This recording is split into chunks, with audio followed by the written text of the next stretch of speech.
So I'm holding this this Yoda 3D printed figure in the thumbnail for this YouTube stream, and I tweeted this. When was it, yesterday morning? A couple of photos. Yoda's in my hand. If those listening to it later on, it is a matte black Yoda, and it took me 3 goes, mostly because if you have a look just under the bottom here, there's like a, well, he's got his stick. And the problem when you're printing the stick is that it's a really thin, high piece. And if you kind of look at it from the side, probably best looking like that, look at it from the side, the stick has got to print up about, let's call it 10 centimeters before it joins the hand. So what you end up with, if you think about like layer by layer, is you have like his cloak and his legs, and that's a big solid piece, and that's printing up. And then the stick's this thin piece, and at some point they've got to join. And the stick has probably got a surface area on the bottom of like, I don't know, call it 6 mil squared. It's a very specific number, 6 mil squared. So it's got this tiny little piece that's hanging on, and if it prints higher and higher and higher and higher, the print head only needs to just touch the stick to knock it off the bed altogether, because there's a limited amount of adhesion. And then, of course, if it knocks it off the bed already, your whole print is screwed, because you start getting filament drop onto what it thinks is the top of a stick, and then there's no more stick. It's a very lengthy intro. So I had 2 goes at this where it didn't work. Number 1, I just tried to print it without anything other than like his stick, and then that didn't work. And then number 2, I tried to put a little bit of support around the bottom of the stick, and then that didn't work. Number 3, and in fact this is on the photo in the tweet, is I printed supports all the way up to his hand. So what you end up with is like his stick, but then all these supports around it, all the way back up to where it joins the rest of the model. And it printed beautifully. And I was so happy yesterday because I finally got my Yoda. Got my Yoda printed. And then I just went to do this video, and I picked it up with my finger on his stick. Okay, that sounded much worse than it should have. With my hand grabbing both the cloak and the stick, and snapped the stick. And it was literally when I was just sitting here like 10 minutes ago. His stick is subsequently being glued back together, and it looks pretty much as good as new. But yeah, 3D printing woes. Kevin's here. Good morning from a very hot UK. Oh, look, I'll talk about the heat in a moment, because I joke about it, but I do have sympathy for you, and I'll explain why I have sympathy in just a moment.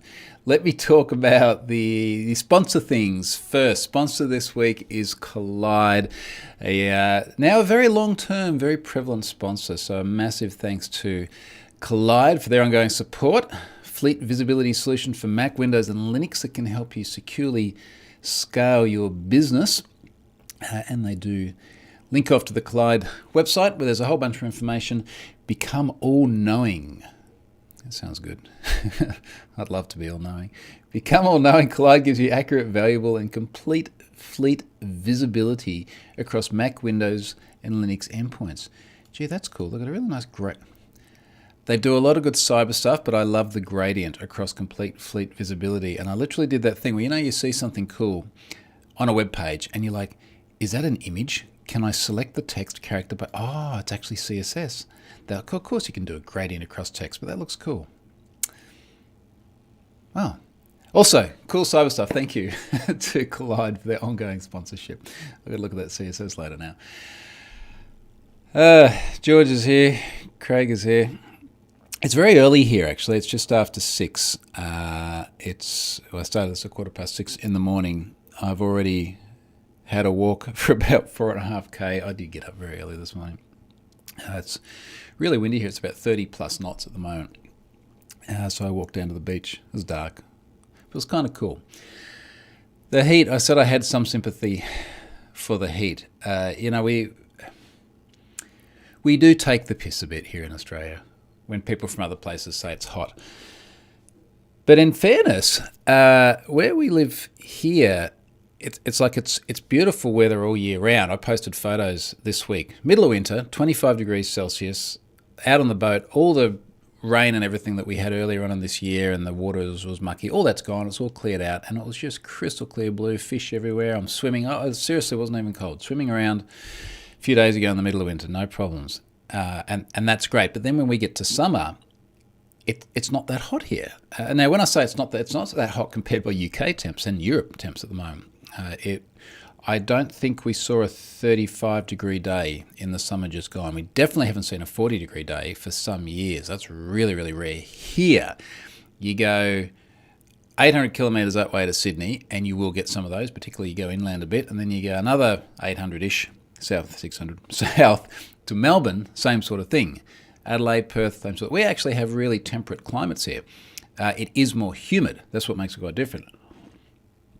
So, when we sort of joke about this and the heat, it is not the temperatures that those of you in the UK are getting at the moment. And the other thing, and I did tweet this earlier in the week, it's a little bit like that saying. It's like that there's no bad weather, only bad clothing, right? Maybe this is a Norwegian thing I get from Charlotte, where it's like no matter how bad the weather is, if you're dressed appropriately, you're okay. And I think it's the same with houses. And during the week, I tweeted and sort of said, look, on a more serious note, I live in a hot country. The hottest place I've been to Death Valley in the US. That was 47 Celsius the day I was there. High of 57, which would have been impressive. But it was not that bad because the place was like built for it. It's not just air conditioning everywhere. They literally had those misters. If anyone's been to Vegas, it's the same as I got all over Vegas. There's little misters you walk. Folks in the UK love this right now. You walk around a shop and at the entrance, it's just like spraying cold mist down on you, which is beautiful. Built for it. But the hottest I've been, the most uncomfortably hot I've been, was in Oslo about 3 years ago. It must have been exactly 3 years ago. And it wasn't that hot. It was like a low 30s day. But all the houses are made to keep the heat in because it also goes to minus 20. So that's the problem. It's just not built to stand up to hot conditions. In the same way, the houses here don't do a very good job when it's cold. Charlotte and I spoke about this when we did the video together a few weeks ago. It's bizarre how cold the houses here are, and it really stands out to her. Actually, I was trying to figure out, like, how do we solve this problem of the temperature? Like, let's figure out where the drafts and things are coming from. I did a bit of Googling. They said get a thermal imaging gun. You know, one of those guns with the red dot you point at? Got one off eBay the other day, $70 or something. Amazon. So now I'm just walking around the house, like shooting. First of all, you shoot the gun at all the sorts of immature things you can imagine you shoot the gun at to check the temperature. Then you walk around and you shoot it at the windows and the doors and all the places the draft might be coming in. So point is that the houses here aren't made to stand up to the cold any more than the houses over in Europe are made up to, most of Europe are made to stand up to the heat. So you have my sympathies for that. I know what it's like being hot and just not being able to get cold again. Stephen says, makes me think of Cooper where they build the houses in the ground. It was great being in an underground hotel when I saw it as a kid back in 93. So Charlotte and I saw that very early last year as well. So when we drove from Uluru down to Adelaide, we went through Cooper I wanted to stay in a cave under the ground. So Cooper is one of the hottest places in Australia, like regularly over 40 degrees Celsius. Always has been. So the way that they've dealt with it there, it's primarily an opal mining town. They have literally built the houses into the ground. So a lot of the houses and some of the hotels as well, and of course I wanted to go to the hotel where you could do this, you stay under the ground, which kind of makes a lot of sense. When we just had this trip to Tasmania, we went to these caves, and in one of the caves, the guide said, every single day of the year, middle of summer, middle of winter, no matter what, it's always 9 degrees Celsius. It's exactly 9 degrees all the time. And the caves are a bit like this as well. Like it's like nature's insulation. It just keeps it constant. Not a great view from the cave. Every room had like these little emergency torches. It's like, in an emergency, you're going to need this torch. So, okay, I guess there's no, it could be an emergency in the middle of the day and you can't see what's going on. This was kind of fun. Wayne says this is the wrong day. No, it's Friday. That's right, definitely Friday. We are in the future. Let's talk about data breaches, because there have been a lot of was going to say there's been a lot of data breaches this week, but that's not entirely accurate. The data breaches that I've been dealing with this week are all old. Now, I sort of spoken about this before around the fact that for me to load a data breach, a number of things have to happen. Number one, there's got to be a data breach. Number two, someone's got to send me a data breach. Now, this is a big thing. Until I get the data, I can't do anything with it. Now, very often, that is, this breach happened yesterday or last week, and it's fresh news. In many cases, Have I Been Pwned has broken the story. It's like, all right, there's been a data breach. I work with a journalist. We get a story. It's in Have I Been Pwned. All goes live. There's many precedents of that. But there are also many cases where breaches have happened a very long time ago, and then they take a long time to get to Have I Been Pwned. Some of the ones that come immediately to mind are things like LinkedIn and Dropbox. Both breaches were in 2012. There was news about it in 2012. It was 2016 before the data was circulating and able to be loaded into HRBP. So it has to be circulating. The other thing is that I have to be confident enough that I can load it into Have I Been Pwned and not get sued. Now, what I mean by that is that I don't want, and I've always said this, I just never want Have I Been Pwned to be the vector through which an organisation learns that they have had a data breach. Not only do I not want to get sued because someone turns around and they're like, no, they blame me for it, or who knows, lawyers, right? But I also want them to have the opportunity to do the right thing, notify the customer, so on and so forth. I just remembered I've got to follow up with an organisation. It's not replying to my emails anymore. I want to do the right thing here. Now, the difficulty is that it is hard. It's time consuming. It saps a lot of my time. Frankly, it saps a lot of my energy. And when I've got one data breach, it's like, I can't find any news stories about it. I can't find any disclosure. It looks like it's going to be hard to get a reply from them. And then I've got another data breach, which is like, yeah, there's a news story here. So, okay, well, that makes it easy because I can just point to that. It's already in the public domain in terms of the knowledge that the breach has happened. So these are things that in some of these cases I did have for a long time, but the barrier to making them live was such that I prioritized other things that had a lower barrier. I don't want it to always be this way. I don't think this is good for anyone. I don't think it's good for the organizations that have been breached. It's certainly not good for the individuals that have been breached. Not good for me either. I'm sitting on all this data and it's just not getting loaded. So that's why some of these things take a while. Because I got questions this week. They're like, why is this so old? Well, this is why. Let's talk about some of the breaches I did load. Where do we go back to? Last week, I talked about Le Post Mobile. Lockbit. Old news now. Ischemia. This is one I've been sitting on for a long time. Ischemia was breached in late 2020, exposing 26 million records with 1.2 million unique email addresses. A bunch of the records didn't have emails on them. Dates of birth, genders. What was in here? Unsalted MD5 password hashes in 2020. That's not the worst one either. We'll get to the worst one in a moment. 45% of those already in Have I Been Pwned. Another one here, linking through to the same news story. This one was the Japanese family photos website, Fam. That's Fam with a double M. Also breached late 2020. 535,000 unique email addresses, dates of birth, why? Genders, why? Without getting into trouble about it. Genders, for the most part, I care less about because there are limited possibilities. And there are two very likely possibilities. And then there is non-binary or not disclosed or whatever else. And I guess the point, like if you could only have the colours of the rainbow as an option, your scope is fairly limited.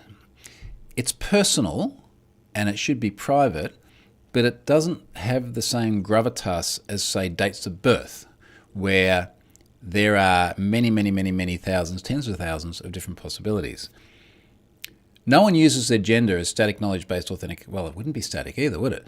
No one uses their gender as, not, like your bank doesn't call up and say, hey, Troy, we just need to make sure you are who you say you are. What's your gender? So, well, that's really not the same as asking for your date of birth. And the reason I say this is because, first of all, I don't think any of these should be in here. Why do you need this for a family photo site? Dates of birth and genders. Secondly, I think that the real world impact in terms of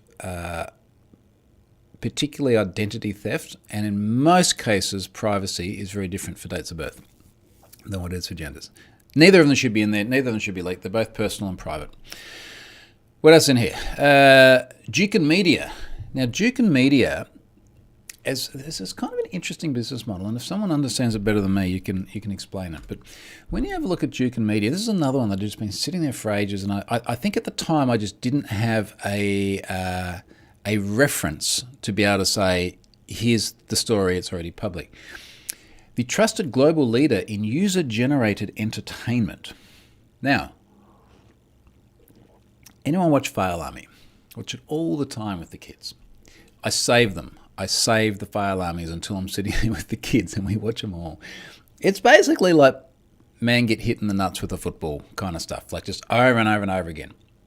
It's the old funniest home videos. If you're in America, I know there was an American one. It's probably the first one. We used to have in Australia's funniest home videos, except it's like bite-sized stuff. User-generated content.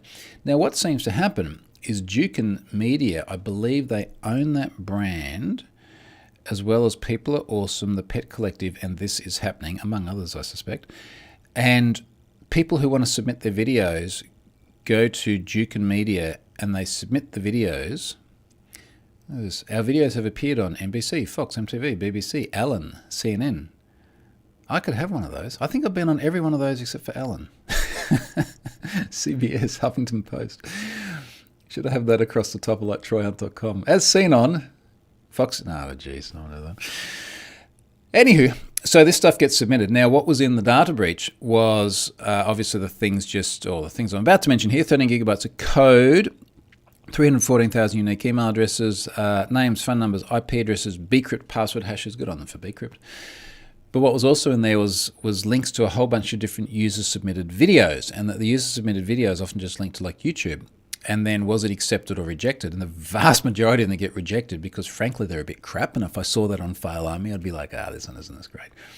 But it was like, it's just kind of interesting to get an insight into that business model where it seems to be if you have a video of a man getting hit in the nuts with football, you go to Duke and you submit that, and you might get some money for it. So I think there was something in there about payouts as well. So I learned something this week. PPC Geeks. PPC is Pocket PC, as in like Windows Mobile 6 and that sort of thing, as best as I could understand it. Breached in 2016, this is an old one.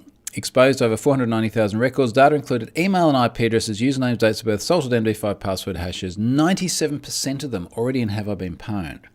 That is a very high hit rate. Now, what it makes me think of when I see a hit rate that high is that this has probably come from, or rather been fed into some of the other credential stuffing lists, data aggregation lists, this sort of thing. Mike's here. G'day, Mike. Thank you for the mention today on the Twitters. I do read my Twitters. So PPC Geeks obviously already fed into other things. Not actually, is it still up? Or that they had a disclosure on their forum and the forum was down or gone. I think everyone sort of moved on from Pocket PCs. Link through to Web Archive there. And then the real doozy. This is the kicker. I love this one. Muslim dating site, shadi.com. They don't call themselves Shadi. They always call themselves Shadi.com, which is annoying because then every time I put it in a tweet, if I don't want to have like the hero image for them come up, I've got to put the little square brackets around the dot. Had 2 million email addresses exposed in 2016. The breach also exposed MD5 password hashes along with plaintext versions, 100% already in Have I Been Pwned. Now, there is a bunch to unpack with this, and it's worse than that as well, and I'll explain why in a moment. Let me go down and find the tweet where where did I put that? Must be a little bit more recent. Yeah, here we go. Oh, no, that's me complaining about my Epson printer. That was a different thing. I I can just explain it. First of all, it's been around for quite a while, obviously. The thing that... Actually, one of the things that several people called me and they said, it's not a Muslim dating site. It is a dating site... Actually, what is it? Was it a dating site in Arabic or something like that? I was just quoting the news story. So the story that I've linked to here from Softpedia is data from 2 Muslim dating sites, 2 others dumped online, more than 2.2 million user records. Now, there's another one called Muslim Match, and I think it's a safe bet to say that is targeted at those of the Muslim faith. That was already in Have I Been Pwned. It looks like we've got 2 separate services sitting on the same set of data, as best I can figure it. I'm not entirely sure why. Shadi.com, Dreams into Reality. This is their website. Dreams into Reality. Best matrimony site used by millions of members worldwide. And then under it, it says used by millions of member worldwide. Attention to detail, folks. All right. Well, this is interesting. There is a bit here. It says religion: Hindu, Muslim, Christian, Sikh, Buddhist, Jain, Jain. What's that? If anyone knows, tell me. I'll learn something. Then you can select your caste. Now, I've not been to India, but my understanding is that there are a lot of different castes in terms of your, I guess, sub-ethnicity within India. Words here that I would butcher if I tried to pronounce them. Maybe it's more like an Indian dating site. I don't know. Regardless, that's not the headline here. So here's the headline. Now, when did I load this? Because I really want to actually read the details of this tweet because it is a zinger. So this was a couple of days ago. Where were we? It must be down here a little bit. Yep, here we go. Okay, let me explain the data structure here. Stephen actually says, Google says, Aina's Indian religion teaching a path to spiritual purity and enlightenment through disciplined non-violence. Okay, I all agree with that. To all living creatures. All right. Yep. Somehow Stephen cut off the J, but yep, I get it. All right, so that's fine. Finding people with the same set of ideas in life. No problems at all with any of that. Here's where I have the problem. I've got a screen cap here of the SQL create statement that's in the dump. So very often data breaches are like literally SQL create statements. SQL map can generate them when someone dumps a database. MySQL, of course, can generate them if you want to just generate like create commands so that you can literally take a text file and then run it on your MySQL somewhere else and just recreate all the data. Create table users. We've got a user ID, big int 20. It does seem a little bit optimistic. User email, so far so good. Now here's the great. These are 3 separate columns. One is called user_pass varchar 20. 2 problems, 2 immediate problems here. One is that this stored the user password. 2 is that it truncated it to 20 characters or limited you to 20 characters in the clear. But then, like row 12, encrypt_password, varchar 50. Now there, they put MD5s, so it could have been a varchar 32, just saying. They put MD5 password hashes, unsalted MD5 password hashes. Row 13, another column called plain_password, also varchar 20. So you've got like a plain text password next to an MD5 hash for a password next to a plain. It's like a plain text password sandwich, with a filling of MD5 hash called encrypt. I don't know why they got breached. It's a mystery. Now, in case you're looking at it going, all right, well, that's 2016. Like that's 6 years ago. Well, first of all of that was terrible in 2016. MD5 was terrible in salted SHA-1 was terrible in 2016. All that was terrible. Then I got a blog post from 2012 about how terrible it all was. Just search for Troy Hunt No Clothes. True story. There's a blog post about it. It will be fine, trust me. Now, there's another image in here as well, because if you're thinking it's a 2016 thing, it's not a 2016 thing. There are a number of mailinator addresses in there. I went through and I found a mailinator address. I know the public mailboxes. I obfuscated the alias anyway. the password that is represented in the data structure twice is chicken2.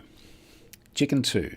Chicken2, MD5 hash of chicken2, chicken2, again, because plain text in there twice. Do a password reset and you get an email to the mailinator address which says your password is chicken2. So not only are they storing in plain text, but they're emailing the password to you as well. And they're doing that today.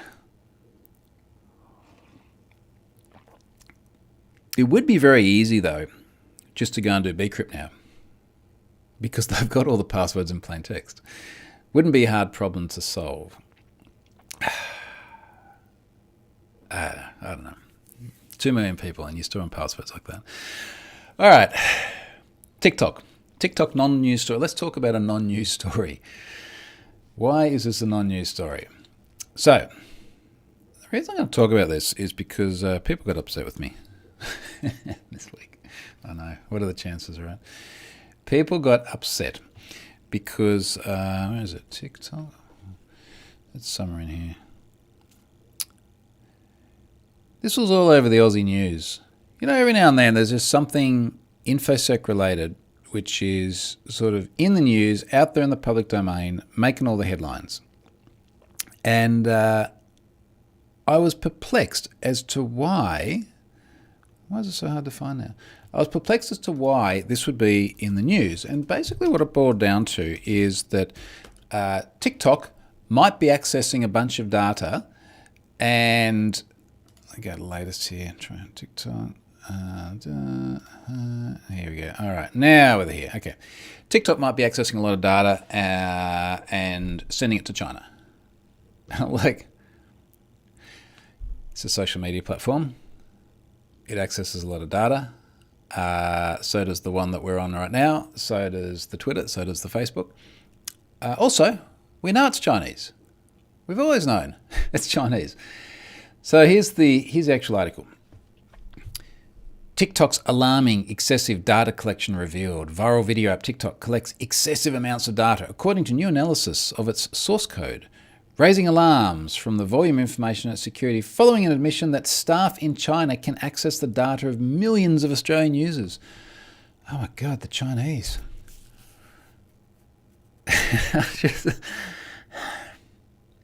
So a company here, what do they call themselves? Internet 2.0. It feels like that's a name that's going to date. If you call your company Internet 2.0, I don't think that's not going to last the test of time. Anywho, Internet 2.0 analysed source code of TikTok on Android statically and dynamically. Did both. On iOS, it only performs static analysis due to limitations making it hard to study. Probably because they've got like public key pinning and they're having trouble intercepting the traffic. I don't know. Dynamic analysis tests and evaluates as the app is running, while static analysis tests and examines source code running. Blah, blah, blah, blah, blah. The firm's analysis said iOS version had a server connection to mainland China. It's because it's Chinese. I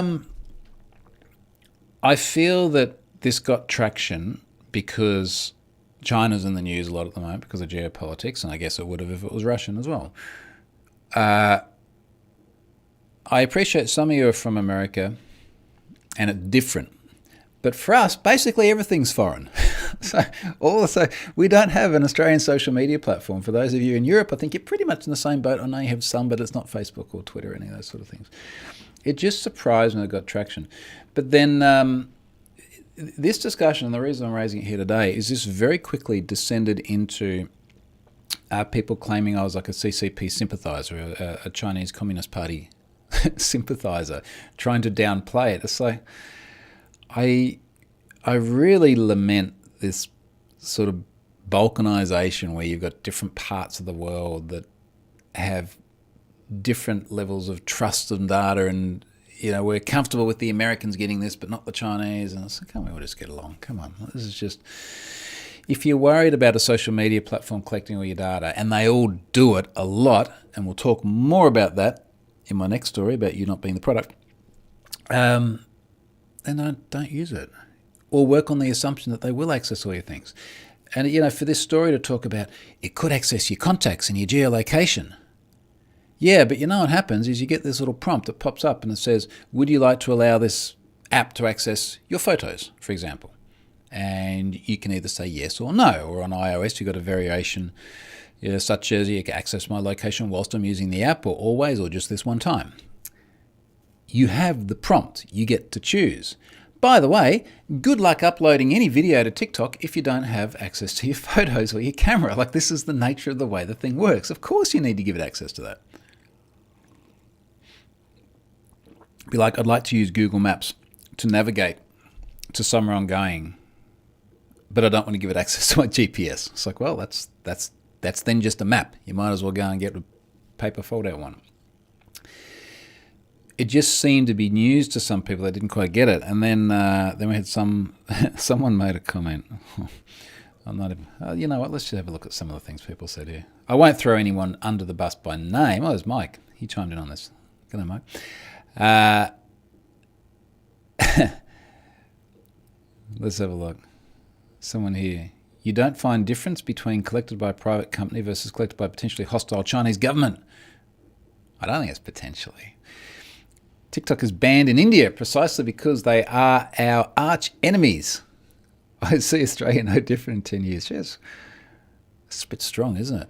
If you're from India, is China an arch enemy? That feels very like we'd call it maybe hostile relationships here, but I think arch enemy is a bit going a little bit too far. Yeah, Marcus Hutchins replied on this. He's like, but China. And this is the thing, right? People are just losing their minds because China. Get over it. Get over it. Move on. If you don't like TikTok, don't use the thing. I think it's a little bit weird. But if I do use it, I know that TikTok is going to collect my data because everyone collects my data, which makes me the product, which makes it a nice segue through into the blog post this week. Now, this one was sitting there for a little while, and it's one of these ones where it's like, I'm angry about something and I want to write about it, which I think actually makes some of the best blog posts. I've got some that I'm very emotional about that have been in draft for a very, very long time. Now, here's the title of this blog post. If you're not paying for the product, you are possibly just consuming goodwill for free. Every now and then, someone contacts me and they say, it might be in response to a tweet or out of the blue, they say, if you're using, say, Have I Been Pwned for free, an individual, then that individual is the product because it's free. And I have argued in 280 character bytes in the past that I find that disingenuous and frankly a little bit insulting to suggest that Have I Been Pwned exists in order to... It feels like to be there to the detriment of those who visit and to somehow turn them into a product. And people have made the point in the past, because there are some revenue streams that makes them the product. It's like people donate money, therefore you're the product. Or 1Password has sponsorship placement, product. And it pisses me off entirely. I think part of the reason is, and there's another blog post in somewhere, I don't like these very binary statements. For some reason, I was thinking today, while I was out on my walk, and I won't get into it here, but the term you hear, and it's not that anyone said this to me recently, but you hear this term about like toxic. This environment's toxic, this person's toxic, or other terms which get applied as a label and have all these insinuations beneath them, and it tends to then be the thing that defines it. And what I don't like about, you are the product, is that and let's just go back to the background of this term for a little bit, because I learned something this week as well. So this apparently originally came about due to TV. So you sit there, you watch TV, it's free, or as I pointed out, if you're in the UK, they've got these weird TV license things I don't think I've seen anywhere else in the world. But normally everywhere else, the TV is free. And you sit there and you watch the TV and it's free. So you're like, okay, cool. And then there's this term which is, well, the reason it's free is because they want your eyeballs on the ads, because the advertisers pay to get their ads in front of you. And really the advertiser's view of it is that the viewers are the product and they are paying to buy your eyeballs. And you're getting something for free, but you're giving something back in return, not in a monetary sense, but in a, maybe in a monetary sense, because hopefully you'll then go out and buy the product, and then it makes sense to the advertisers, and they can fund the TV networks.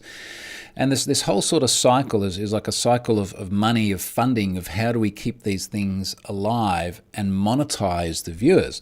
Now, of course, if it's Facebook or Twitter or YouTube, then yes, you monetize the viewers. That's the way that we get these platforms for free. And then people go, it's not free because of the product. You don't pay any money. Like, choose the word which explains that you don't pay any money. Most people would go, well, the word free is not paying any money, but clearly there are those who think that just makes you the product. It's starting to sound a bit rambling. Point is that just because you're using a service and you're not paying any money for it doesn't necessarily mean that it's to your detriment. And this is what upset me, not just for the Have I Been Pwned stuff, but all the other bits and pieces I do. Going right back to the beginning when it was blog posts and user groups and things like this, I didn't think I'd ever make any money whatsoever out of any of this sort of stuff. At some point, someone, I think within this thread, is like, yes, but now you live really well. You must have made people well, no, it's like people read blog posts, or they come along to user group talks, or things like that. Or they watch Pluralsight courses, and yes, I get paid for Pluralsight courses, or there is sponsorship, or these sorts of things. But it feels like an insult when someone's like, well, anyone enjoying those things without directly paying money is a product which is bad. Does that make sense? It feels uncomfortable. All right, what's here in the comments as we sort of start to get to the end of this? Philip, I bought an Excite bike in Jan 2020 from via Vito, and they sent me my password in plain text when confirming my account. I complained, but their IT department didn't think it was a problem. Now, there is a website for this called Plain Text Offenders. Typed just as it sounds, plain text, plain offenders, plain text offenders. plaintextoffenders.com. If you go over there, you can submit websites that do this. I can go and submit shady.com. Now, when you do this, when you go to this website, it gives you a whole bunch of recent examples of people who've submitted websites emailing plain text passwords. Now, really weirdly, the one at the top of the screen here is from Shodan. I find that very, well, no, that's very, very weird. Okay. It looks like it's part of the password reset process. It says, hi, somebody asked to reset your password on Shodan. If it wasn't you, you can safely ignore this email. Log in with this information and change your password, URL, username and password. Now, I do get the impression that this is sending you what appears to be a time-limited one-time password. I want to come back to that because I want to find an example which is clearly really bad, and then we can talk about what Shodan is doing and why I actually don't think it's a problem. Okay, it's also registered. What else is in here? Okay, here's a good example. sfccmo.edu. I don't know what that is. We received a request from subdomain obfuscated.sfccmo.edu to send your current password for the online SFCC campus store. At there, your password is, and there it is. So, bad for several reasons. Number one, as soon as they send you the password, you know they're not hashing it. So, it's definitely not hashed. It's almost certainly not encrypted. It's sitting there in plain text. This is what's so bad about it. We would make the argument that email is not a secure transportation mechanism. A lot of the time, email is now are encrypted connections, so that may not be the best argument, but then it sits there in your mailbox, and that's not a great place to have your passwords because it's not encrypted. Maybe not, again, the best argument, because once someone actually has access to your PC and your things, they're a long way down the road of doing you lots of damage anyway. I think the best argument here is it just shows that the password is not stored properly. Now, if we go back to the Shodan thing, it looks to me like the one in Shodan was it generated a new password and sent it to the recipient. Now, I've got two interesting things with that. If it's done that, does the old password still work, or is this a denial of service vector for anyone who wants to lock you out of your account? So if you were to... I want to test this. Let's go to Shodan. I've got a Shodan account. Log in. What's my what's my username? Finger on the fingerprint reader. I love authenticating like this. Okay, if I go to forgot password, let's put that email address in. Reset password. Success. Check your inbox for recovery information. Go to my email. Let's have a look. See what it does. If it was actually resetting the password, that's bad because that is a denial of service vector, which means that you can just keep locking people out of their account. If, on the other hand, it sent you a password which is like single use, you can go on, log on with this password, then you have to change it again for the purposes of account recovery. I'm okay with that simply because when you email someone a link to go through and reset their password, it's the same vector. You have just sent what is effectively a single-use secret in an email. Now, whether it's a link or whether it's there as text, it seems a bit weird to have it there as text, it's the same risk. Now, interestingly, Shodan is not actually... Did I get the username right? Now, when you go forgot password, you enter the email address. What if I fat finger something? Now I'm wondering what my actual email address is. Because I do sometimes use more than one. Let's do blah, blah, blah, blah, blah, blah at mailinator.com, reset password. That also says success. See, now this is possibly to try and I just fat fingered something and it says success. This is possibly to try and mitigate against the risk of enumeration. So it's not telling us whether the email address exists or not, or the account exists or not in the UI. Good. But then you got this thing, and this is one of the things we do very early on in the Hack Yourself's first workshop. If you're trying to do password reset and not have, gone way off topic here. If you're trying to do password reset and not have an enumeration vector, you need to give the same response to the UI, whether the account exists or not. You then have to communicate with the person who owns the email address via the back channel, which is email. Because if they have access to the email, then it's fine to tell them that they have an account. Do you send an email to email addresses that do exist? Well, yes, you have to, because that's your reset email. Do you send them to ones that don't exist? A bunch of people say no, because that's not a real account. You shouldn't send an email. But you create this situation here, where now I've got no idea if their email delivery is delayed. Is it in my junk? I haven't checked my junk. Did it go to my junk? We're like real-time live working out exactly the problem with this. My view, I'm going to go to my password manager now and see what it actually is. Shodan. My view is that whether the email address exists or not, you always send them an email. And you just got two different emails. So the one that goes out, let's say 90% of the time is, thank you for doing a password reset, click here, single-use time-limited link, go through, reset the password. And then there's another one which says you actually don't have an account. And then every time I raise that, I've done this so many times, every time I raise that, someone says, can't do that because that'd be spamming people. That's going to send an email to someone who doesn't actually have an account. Well, what do you think happens when you register?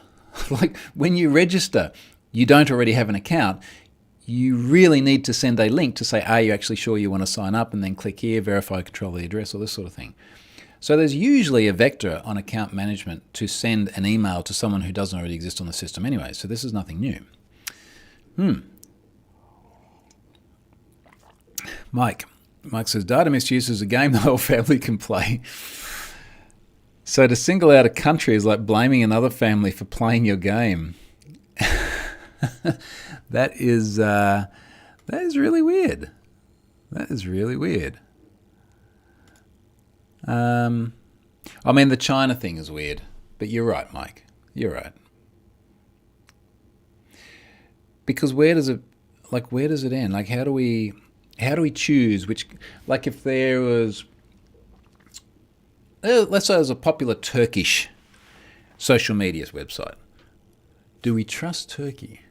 Because I think for most of us in Western parts of the world, it's like, yeah, we know that there are some issues there. Were they bad enough to not use the Turkish social media platform, or they pretty much, because it's kind of Europe. Maybe you could just go on forever with that. I think that starts to get very, very contentious and probably goes down a rabbit hole that we really don't want to go down live without giving it more thought. On that note, let's wrap it up there. I'll come back to you next week, later in the day, still at home, not going anywhere next week, which is great. So thanks for watching. I'm going to go and start my day. It is now just ticking over 7 a.m. If you're in Europe, stay cool, and hopefully everything settles down a little bit for you before I see you next week. See you, folks.